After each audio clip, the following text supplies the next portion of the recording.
विनाशकारी मिसाइलों और रॉकेट्स की बौछार हो रही है।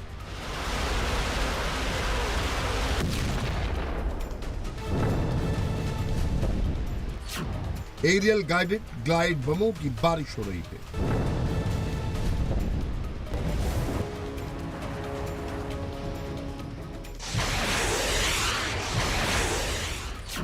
आत्मघाती ड्रोनों और तोप के गोलों से तबाही हो रही है।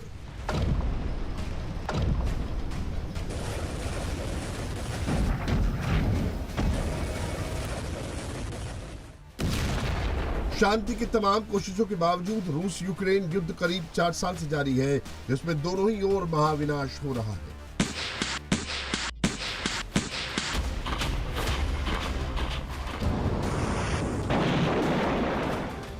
रूस यूक्रेन की मिलिट्री ठिकानों के साथ ही इंडस्ट्रियल इलाकों को टारगेट कर रहा है।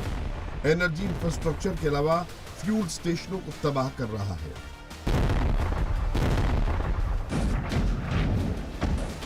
यूक्रेनी सेना रूस के मिलिट्री अड्डों के साथ ही तेल रिफाइनरी को निशाना बना रही है, गैस पाइपलाइनों पर हमले कर रही है।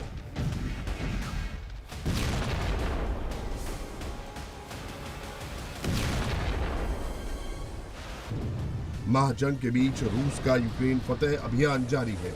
रूस ने यूक्रेन के एक और कस्बे पर कब्जा करने का दावा किया है।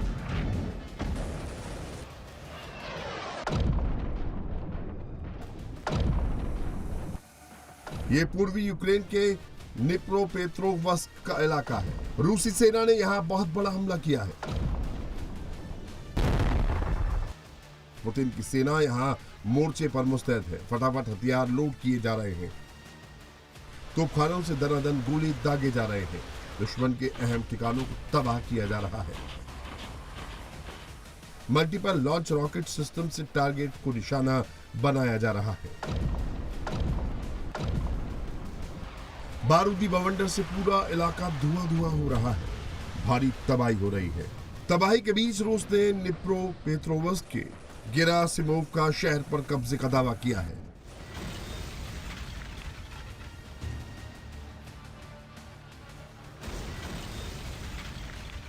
निप्रोपेत्रोवस्क यूक्रेन का इंडस्ट्रियल हब है, जो इकोनॉमी के लिहाज से बेहद अहम है। रूसी सेना ने बीते 24 घंटे में यूक्रेन मिलिट्री के अहम ठिकानों पर अटैक किया।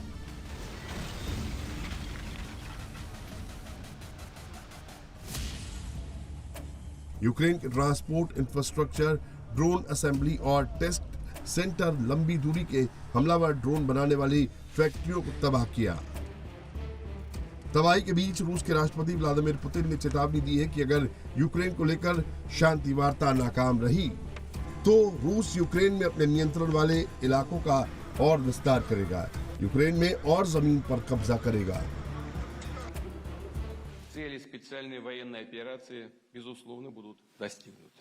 स्पेशल मिलिट्री ऑपरेशन के लक्ष्य निसंदेह हासिल किए जाएंगे। हम कूटनीति के माध्यम से ऐसा करना और संघर्ष के मूल कारणों को दूर करना चाहेंगे। लेकिन यदि विरोधी पक्ष और उसके विदेशी सपोर्टर सार्थक बातचीत से इनकार करते हैं तो रूस सैन्य बल से अपनी ऐतिहासिक भूमि को मुक्त करा लेगा। सिक्योरिटी बफर जोन और उसका विस्तार करने का कार्य निरंतर जारी रहेगा।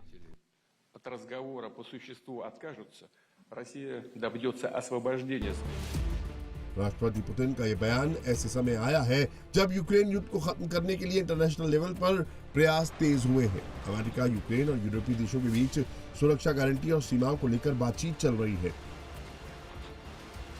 शांति वार्ता के इतर पुतिन ने अगले साल युद्ध और भयंकर होने के संकेत दिए हैं। पुतिन ने यूक्रेन के खिलाफ ओरेशनिक बैलिस्टिक मिसाइल से हमले की धमकी दी है।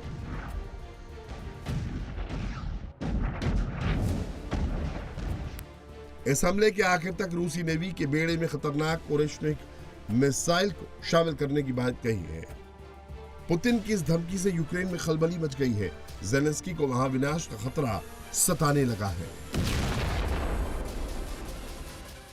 Сьогодні ми почули з Москви чергові сигнали. हमें एक बार फिर से मॉस्को से ये संकेत मिले हैं कि वे अगले साल को युद्ध का साल बनाने की तैयारी कर रहे हैं और ये संकेत केवल हमारे लिए ही नहीं, ये महत्वपूर्ण है कि हमारे सहयोगी भी इन्हें देखें और न केवल देखें बल्कि प्रतिक्रिया भी दें। विशेष रूप से संयुक्त राज्य अमेरिका में हमारे सहयोगी जो अक्सर ये कहते हैं कि रूस युद्ध समाप्त करना चाहता है, फिर भी रूस से आ रही बयानबाजी और संकेत बिल्कुल उसके अपोजिट हैं। І як офіційні розпорядження їхній армії. पुतिन ने जिस ओरेशनिक मिसाइल को यूक्रेन के खिलाफ नेवी के बेड़े में शामिल करने की धमकी दी है उसे ब्रह्मोस मिसाइल की कॉपी माना जाता है। ओरेशनिक एक hypersonic intermediate range ballistic missile है। रूस के इस खतरनाक मिसाइल को हेजल ट्री कहा जाता है। ये तेज गति और कई निशाने एक साथ मारने में सक्षम है। 21 नवंबर 2024 को पहली बार यूक्रेन के डिनिप्रो शहर में एक डिफेंस फैक्ट्री पर दागी गई थी।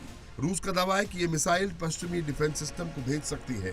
ये मिसाइल मैक 11 यानी 12,300 किलोमीटर प्रति घंटे की स्पीड से उड़ती है। ये मिसाइल परमाणु और गैर परमाणु दोनों तरह के वॉरहेड ले जा सकती है।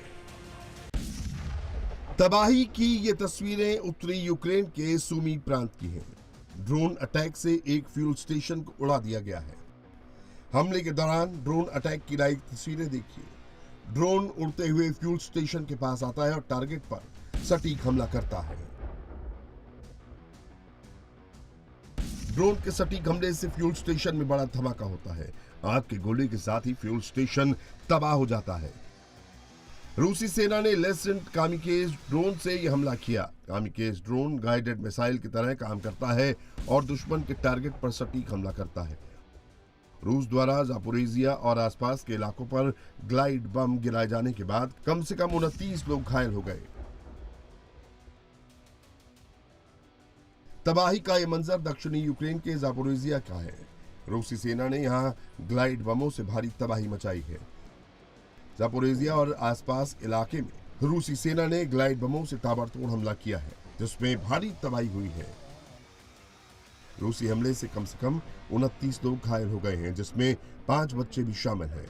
हमले में कई बेसिक इंफ्रास्ट्रक्चर समेत आवासीय इमारतें और शैक्षणिक संस्थान तबाह हो गए। रूसी राष्ट्रपति व्लादिमीर पुतिन ने इस माह तबाही के लिए पश्चिमी देशों को जिम्मेदार ठहराया है।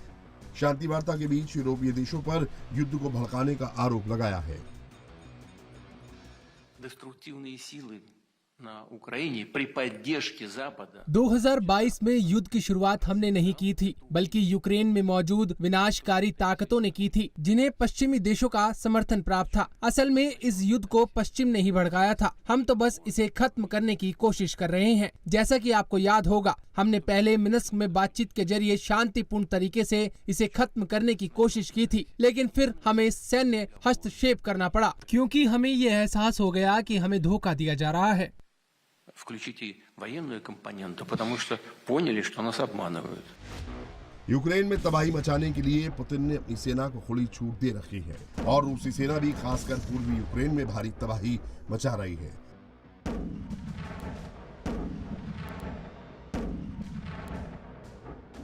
तस्वीरें जापोरोजिया क्षेत्र की हैं। रूसी सेना ने यूक्रेन के 2 बख्तरबंद गाड़ियों को तबाह कर दिया है।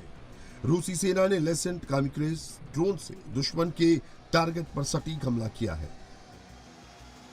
हमले के बाद आग के साथ बड़ा धमाका होता है और देखते ही देखते सब कुछ तबाह हो जाता है। जंग के बीच रूस जबरदस्त एयर स्ट्राइक कर रहा है। तस्वीरें पूर्वी यूक्रेन की हैं। रूसी सेना के प्रहार से दुश्मन का एयर डिफेंस सिस्टम पूरी तरह से तबाह हो गया। रूसी पायलट LMUR यानी लाइट मल्टीपर्पज गाइडेड रॉकेट से हमला कर रहे हैं।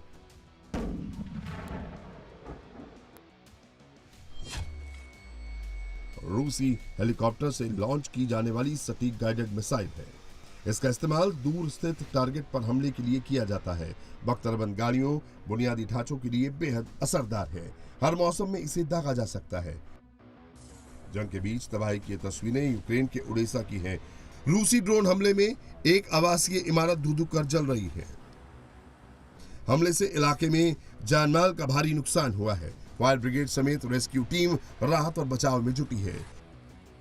यूक्रेन के 20% से ज्यादा हिस्सों पर रूस ने कंट्रोल कर लिया है, जबकि पूर्वी यूक्रेन के 80% से ज्यादा हिस्से पर रूसी सेना का कब्जा है।